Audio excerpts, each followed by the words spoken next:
नमस्कार दोस्तों, स्वागत है आप सभी का अपने YouTube चैनल क्रेडिट बिहारी में। दोस्तों, अगर आप भी बैंक ऑफ बड़ौदा का इजी क्रेडिट कार्ड बनवाना चाहते हैं तो वीडियो को बिल्कुल भी स्किप मत कीजिएगा।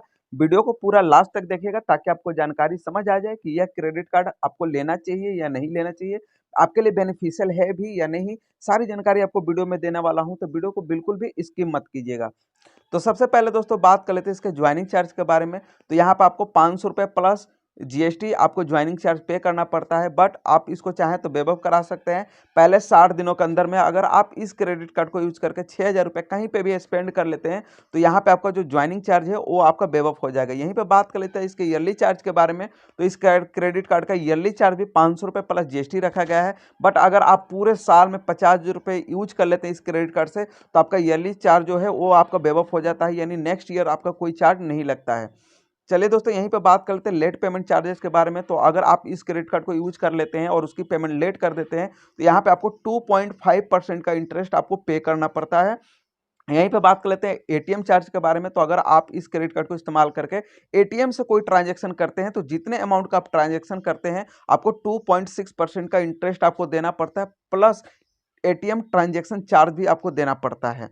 यहीं पे बात कर लेते हैं इंटरनेशनल ट्रांजैक्शन के बारे में। तो अगर आप इस क्रेडिट कार्ड को यूज करते हैं और इंटरनेशनल ट्रांजैक्शन कोई करते हैं तो ये आपको 3.5% का इंटरेस्ट आपको देना पड़ता है।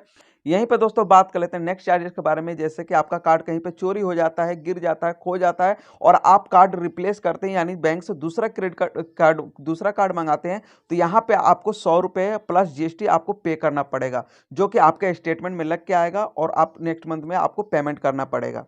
चलिए दोस्तों, आप बात करें इसके बेनिफिट के बारे में। तो जैसा कि पहला वेलकम बेनिफिट जो है आपको बता ही दिया है कि अगर आप 6000 रुपये यूज कर लेते हैं तो यहाँ पे आपका जो है ज्वाइनिंग चार्ज है वो आपका वेव ऑफ हो जाएगा, यानी आपका ज्वाइनिंग चार्ज नहीं लगेगा।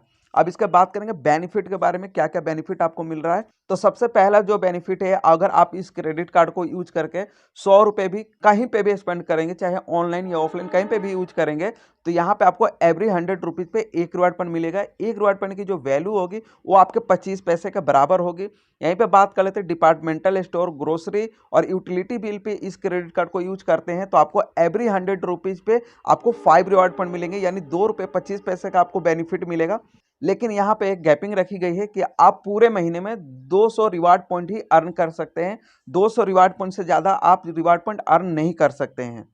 इस क्रेडिट कार्ड में एक आपको अच्छा बेनिफिट है कि जो भी आप रिवार्ड पॉइंट अर्न करेंगे उस रिवार्ड पॉइंट को आप कैश में रिडीम कर सकते हैं, यानी कि आपने बिल में एडजस्ट कर सकते हैं। जब भी आपका बिल बनेगा तो कस्टमर केयर से बात करके आप अपने बिल में एडजस्ट करा सकते हैं। यहाँ पे आपको कहीं पे वाउचर या कोई ऐसा चीज़ आपको परचेज नहीं करना पड़ेगा रिवार्ड पॉइंट के लिए। यहाँ पे आपका रिवार्ड पॉइंट जो है आपके बिल में ही एडजस्ट हो जाएगा, यानी आपके बिल में से ही माइनस हो जाएगा।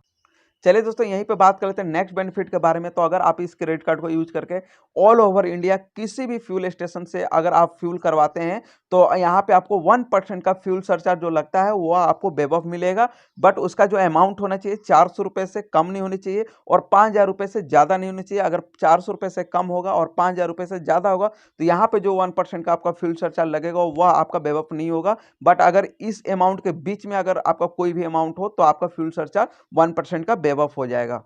चलिए दोस्तों, यहीं पे बात कर लेते हैं नेक्स्ट बेनिफिट के बारे में। तो अगर आप इस क्रेडिट कार्ड को यूज कर रहे हैं और आपका क्रेडिट कार्ड कहीं पे गुम हो जाता है, चोरी हो जाता है, गिर जाता है और उसकी कंप्लेन अगर आप कस्टमर केयर को कर देते हैं कि मेरा क्रेडिट कार्ड चोरी हो गया है, उसके बाद अगर आपका क्रेडिट कार्ड से कोई भी ट्रांजैक्शन होता है तो आपको ये अमाउंट पे नहीं करना पड़ेगा। इसका जिम्मेदार पूरा जो है बैंक होगा कि आपका कस्टमर केयर होगा। यहाँ पे आपको 1 भी रुपये पेमेंट नहीं करना पड़ेगा, यानी कि यहाँ पे फ्रॉड एलिजिबिलिटी कवर भी आपको मिल रहा है। बट आपको क्रेडिट कार्ड जैसे ही चोरी हो जाए या गिर जाए, कहीं गुम हो जाए, तो आपको सबसे पहले अपने कस्टमर केयर को इन्फॉर्म करना पड़ेगा और कॉल रिकॉर्डिंग अपने पास रखना पड़ेगा। और आप एफआईआर भी कर सकते हैं, एफआईआर कॉपी भी रख लेते हैं, तो भी अगर आपके क्रेडिट कार्ड से कोई फ्रॉड होता है तो यहाँ पे आपको पे नहीं करना पड़ेगा। चलिए दोस्तों, यहीं पे बात कर लेते हैं नेक्स्ट बेनिफिट के बारे में। तो यहाँ पे एक और अच्छा बेनिफिट है कि अगर आप चाहते हैं कि आपका क्रेडिट कार्ड कोई और व्यक्ति भी यूज करे आपके फैमिली मेंबर में, तो जिनका एज 18 साल से ज़्यादा है वह इस क्रेडिट कार्ड को एड ऑन कार्ड में भी ले सकते हैं। उसका जो लिमिट होगा सेम ही कार्ड लिमिट होगा, यानी दोनों कार्डों का लिमिट एक ही होगा, बट स्टेटमेंट भी एक ही बनेगा। बट 2 कार्ड रहेंगे 2 नाम से। जिनका एज 18 साल से प्लस हो गया है और आपके फैमिली मेंबर में है तो उनका पैन कार्ड, आधार कार्ड और एक पासपोर्ट साइज फोटो लगा लगाकर आप एड ऑन क्रेडिट कार्ड भी ले सकते हैं। इस क्रेडिट कार्ड को बनवाने के लिए आपकी जो मिनिमम सैलरी होनी चाहिए 15,000 रुपए होनी चाहिए। अगर आपका अकाउंट बैंक ऑफ बड़ौदा में है तो यह आपको लाइफ टाइम फ्री भी ऑफर मिल सकता है और आपको यहाँ पर कोई इनकम प्रूफ भी नहीं देना पड़ेगा। बट अगर आपका अकाउंट बैंक ऑफ बड़ौदा में नहीं है और आप बनवाना चाहते हैं तो यहाँ पर आपकी जो मिनिमम सैलरी होनी चाहिए 15,000 रुपए होनी चाहिए, जिसमें आपको 2 महीने कंटिन्यू किसी भी कंपनी में आपकी वर्किंग होनी चाहिए। तो क्योंकि यहाँ पे 2 महीने का सैलरी स्लिप और 2 महीने का बैंक स्टेटमेंट, पैन कार्ड, आधार कार्ड और एड्रेस प्रूफ यहाँ पे आपको देना पड़ेगा। अप्लाई करने के लिए आप गूगल से भी अप्लाई कर सकते हैं या किसी एम्प्लॉय के थ्रू भी कर सकते हैं या बैंक में विजिट करके भी अप्लाई कर सकते हैं। तो आशा करता हूं दोस्तों ये जानकारी आपको समझ आ गई है कि इस क्रेडिट कार्ड में बेनिफिट क्या है, चार्जेस क्या है, एलिजिबिलिटी क्या है। तो वीडियो को लाइक कर दीजिएगा और चैनल पर पहली बार आए हैं तो प्लीज चैनल को सब्सक्राइब कर लीजिएगा। मिलते हैं किसी अगली जानकारी में, तब तक के लिए जय हिंद, जय भारत।